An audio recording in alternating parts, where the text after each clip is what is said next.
আজকে আমার সাথে যা হলো আর কি বলবো বন্ধুরা, তো দেখতে হলে ভিডিওটা শেষ পর্যন্ত দেখতে থাকো কি অবস্থা আমার হয়েছিল।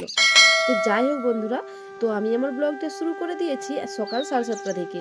তো রান্না বান্না করতে হবে কারণ বাবু স্কুলে যাবে যেহেতু, তো সকাল সকাল আমি রান্না বসিয়ে দিয়েছি।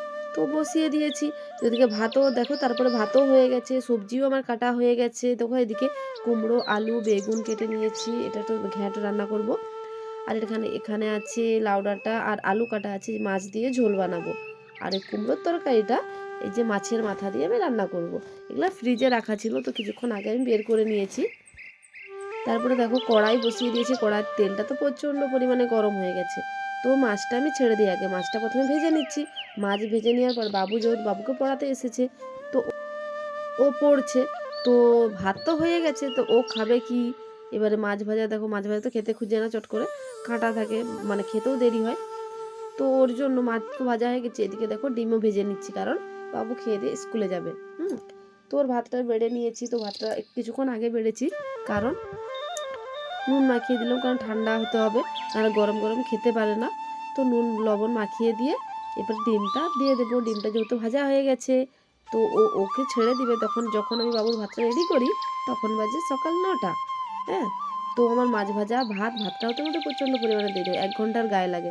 তো আমি ওর ভাতটা রেডি করে রেখে দিলাম, ওকে যখন ছেড়ে দিবে পড়ানো থেকে তখন এসে ও খেয়ে নেবে।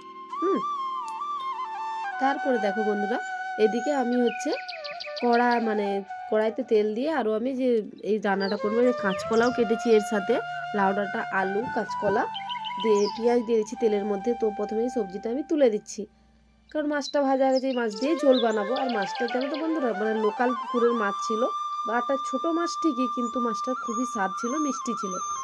হুম তো দেখো, তারপরে দেখো এটার মধ্যে মশলা আমি আদা কুচি, তারপরে 2-4টা রসুন আর গোটা জিরে আর শুকনো লঙ্কা।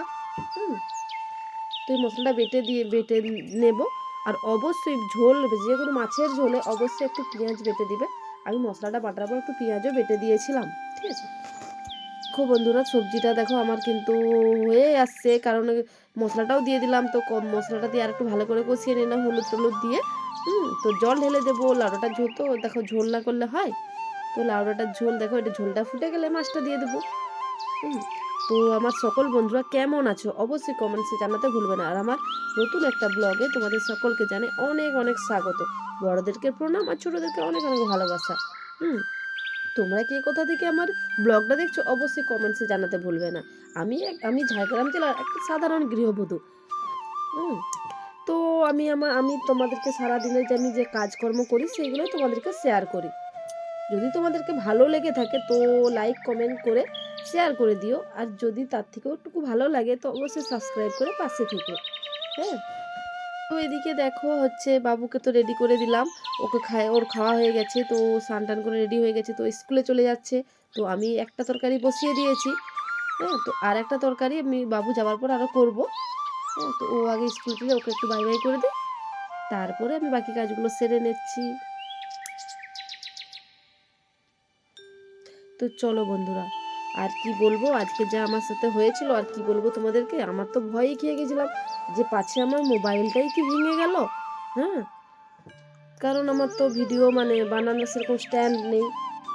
তো যাই হোক, দেখো এদিকে বাবু চলে গেল, তো এদিকে দেখো আমি কলমি শাক কাটতেছিলাম। তো দেখো রান্না করার জায়গাটা কত এলোমেলো হয়ে রয়েছে, জিনিস ছড়ানো হয়ে রয়েছে। তারপরে দেখো আমার ওই মাছের ঝোলটা কিন্তু মোটামুটি রেডি হয়ে গেছে। তো এবার এটা নামিয়ে নেব। হ্যাঁ, তারপরে যে বাকি রান্নাটা বলতে, তারপরে শাক আছে, শাক ভেজে নিতে হবে, তারপরে যে কুমড়োর তরকারিটা আছে। আর দেখো বন্ধুরা, কড়াই আরও ফের গরম হয়ে গেছে অনেকটা পরিমাণে, তার জন্য আমি নিচে নামিয়ে দিয়ে মাছের মাথাটা দিয়ে দিলাম। তারপরে উনানে আবার দিয়ে মাথাটা আমার ভাজাও হয়ে গেছে। তো এদিকে দেখো তেলের মধ্যে আমি আরও দিয়ে দিলাম হচ্ছে 5 ফোড়ন, তেজপাতা আর শুকনো লঙ্কা। আর এই সবজিটা রাঁধতে প্রথমে আমি রসুন ছেঁচা একটু দিয়ে দিলাম, রসুনটা ভাজা ভাজা হয়ে যেতে তারপর পেঁয়াজ কুচিটা দিয়ে দিলাম। আর এইরকম মাছের মাথা দিয়ে রান্না করলে এরকম প্রথমে রসুন ছেঁচাটা দিয়ে দেখবে। আর এর সাথে যদি আর পুঁই শাক থাকে তাহলে অবশ্যই এই রসুন ছেঁচাটা অবশ্যই দেবে। আর আমাদের তো ও খেতে চায় না পুঁই শাক, আমাদের ঘরে অতটা পুঁই শাকটা পছন্দ করে না, আমার ভালো লাগে, কিন্তু আমার একার ভালো লাগলে কি আর ভালো হয়। তখন পুঁই শাক দিয়ে করলেও আর রসুন ছেঁচাটা দিলে খুবই স্বাদ লাগে। তো কিছুক্ষণ দেখো একটু ভাপা হয়ে যেতে আমি মটরশুঁটিগুলো দিয়ে দিলাম, তারপর হলুদ গুঁড়ো দিয়ে দিলাম। আর এইটা তো কোনো মশলাই আমি বাটবো না আজকে, হ্যাঁ ওই তরকারিটা মশলা তো বেটেছি, এটাই আর বাটবো না। তো কি করব দেখো, এই যে এটাই করে আদা ঘষা হয় না, তো এটাই করে আদা যতটা গ্রেট করে দিয়ে দেবো, যে যা হবে হবে। হ্যাঁ, আর কুমড়োর তরকারিতে মশলার অতটা প্রয়োজন হয় না। হ্যাঁ, কুমড়োয় একটুকু হলুদ নুন লঙ্কা দিয়ে তুমি একটু চিনি দিয়ে দিলেই তোমার রান্না। তারপরে দেখো আদাটা গ্রেট করে দিয়ে দিয়েছিলাম ওরকমভাবে ঝুড়ি ঝুড়ি করে। তারপরে ওটা একটু ভাজার পর আমি দেখো জিরে গুঁড়ো, ধনে গুঁড়ো আর লঙ্কার গুঁড়ো দিয়ে দিলাম। দিয়ে মাছের মাথাটা দিয়ে ভালোটি করে একটু নেড়ে নিতে হবে। তারপরে অল্প একটু জল দেব। তো জল দিয়ে রান্নাটা একটু আস্তে আস্তে ফুটবে। আর অবশ্যই এটা কাঁচা কুমড়া ছিল, তো তার জন্য তো অবশ্যই একটু চিনি দিতেই হবে। তো চিনিটা স্কিপ করে গেছি, আমি দেখাতে পারিনি, ঠিক আছে। তো এটা তুমি স্বাদ অনুযায়ী যে যেমন মিষ্টি খায়, কুমড়োর তরকারি মানে একটু চিনি দিলে ভালো লাগে, তাই না। তারপরে দেখো শেষমেশ আমার রান্নায় দেখো মাছের ঝোল, আর এদিকে কুমড়োর তরকারি, আর এদিকে আছে দেখো কলমি শাকের ভাজা করে নিয়েছি, আর এদিকে বাবুর জন্য মাছ ভাজা রাখা রয়েছে। তো তারপরে দেখো বন্ধুরা একবার আমি কাঁচা ধোয়া বাসন, যত বাসন ছিল সব ধোয়াধুয়ি পরিষ্কার করে নিয়েছিলাম। তারপরে দেখো জল চালিয়েছিলাম কলে, তো জলটা মানে ঘরে রেখে দেই।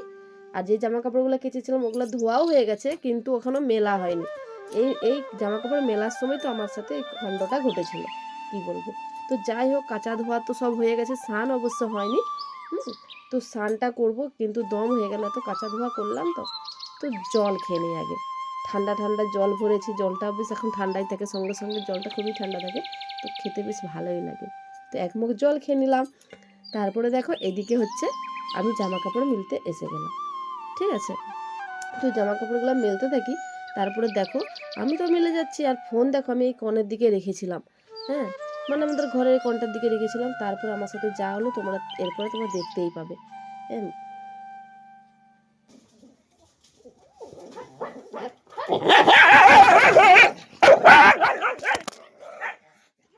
তো দেখো বন্ধুরা এখানটায় ফোনটা রেখেছিলাম, আর এখানটায় কুকুরগুলো ঢুকে গিয়েছিল।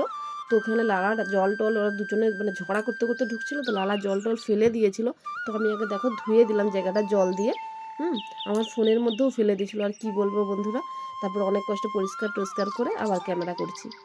তারপরে দেখো বন্ধুরা আমার সব জামা কাপড় মেলা হয়ে গেছে। একদিকে আসনগুলো আজকে সব আসনগুলো আজকে কেচে নিয়েছি, প্রচুর নোংরা হয়ে গিয়েছিলো। তারপরে দেখো এইখানে আমাদের বালি পড়েছে, মানে আমাদের যে বাথরুমটা তো কমপ্লিট হয়নি, তো ওই বাথরুমটার জন্য ও ঢালাই করবে, তো ওই বাথরুমের জন্য বালি ফেলেছে। এই যে মানে এত দূর অবধি তো বাথরুমের কাজটা হয়েছিল, তারপর বাদবাকি কাজটা এখনও কমপ্লিট হয়নি, তো এই কাজটার জন্য বালি ফেলেছে। তো যাই হোক, আমার তো ভয়ই লেগে গেছিলো, মানে এই মোবাইলটা মানে আমার ভেঙেই গেল মনে হলো। তো তারপর বন্ধুরা একবার দেখা হচ্ছে বাবু যখন স্কুল থেকে আসে, যখন 3:10-15 তখন, তো স্কুল থেকে এসে না এসে ব্যাগটা যা হোক করে আমার দিকে ফিকে, তারপরে দেখো দোলতে লেগে গেছে। আমি বলি বাবু জামা খোলো, আর এত নোংরা করে জামা প্যান্ট, কি বলবো, দেখছো বন্ধুরা। তারপরে দেখা হচ্ছে বিকেল বেলায় একবারে, তো তরমুজ কেটে নিয়েছি। তো চলো তারপরে তরমুজ খাওয়ার পর তোমাদেরকে একটা জিনিস দেখাচ্ছি। এই দেখো বন্ধুরা আমাদের আনারস গাছে আনারস ধরেছে, ছোট্ট আনারস হয়েছে। তো চলো বন্ধুরা বিকেলের কাজগুলো এবারে করে নিচ্ছি। হ্যাঁ, বিকেলে যেটুকু কাজ রয়েছে, মানে জামা কাপড় যতগুলো কেচেছিলাম সেগুলো সব কুড়িয়ে নেই। তারপরে ঘর বাইরে ঝাঁটা দিতে হবে, বাসনও আছে, বাসনটাও ধোয়া হয়নি আজকে। অন্য দিন খাওয়ার পর ধুয়ে নেই, একদিন মানে এত খারাপ লাগে, তখন বলি পরে ধোবো বলে রেখে দিই। খাওয়ার পর না বাসন ধুতে, মানে বসে বাসন ধুতে আমার প্রচুরই কষ্ট হয়। এক একদিন ধুয়ে নিই, এক একদিন ভালো লাগে না, তখন ধোয়া হয়নি। তো চলো আমি যে জামা কাপড়গুলো ছিল সব তোলা হয়ে গেছে, তো আমি বাইকটা ঝাঁটা দিয়ে দিই। বাইকটা ঝাঁটা দেওয়ার পর আমি বাসনগুলো ধুয়ে নেব। হুম তো তোমাদের আমার ব্লগটা কেমন লাগলো অবশ্যই কমেন্টসে জানাতে ভুলবে না। আর সবাই সবার পাশে থেকে এগিয়ে যেতে হবে, এইটাই তো চাই কি। তো ওকে বন্ধুরা, আমার ব্লগটা আর বেশি বড় করব না, তো আমি বাসনটা ধোয়ার পরে আমার ব্লগটা এই পর্যন্তই। তো কুয়ো থেকে জল তুলে নিচ্ছি। তো তোমরা আর মানে কালকে আবার নতুন একটা ব্লগে তোমাদের সাথে আবারও দেখা হচ্ছে। তো আজকের মতো টাটা বাই বাই। আর তোমরা সকলে ভালো থেকো, সুস্থ থেকো, অল টাইম হাসি খুশি থেকো। আর আমি যদি কোনো কিছু ভুল করে থাকি তো আমাকে ক্ষমা করে দিও। তো এই বাসনগুলো রয়েছে, এগুলো ধুয়ে নিই। তো টাটা।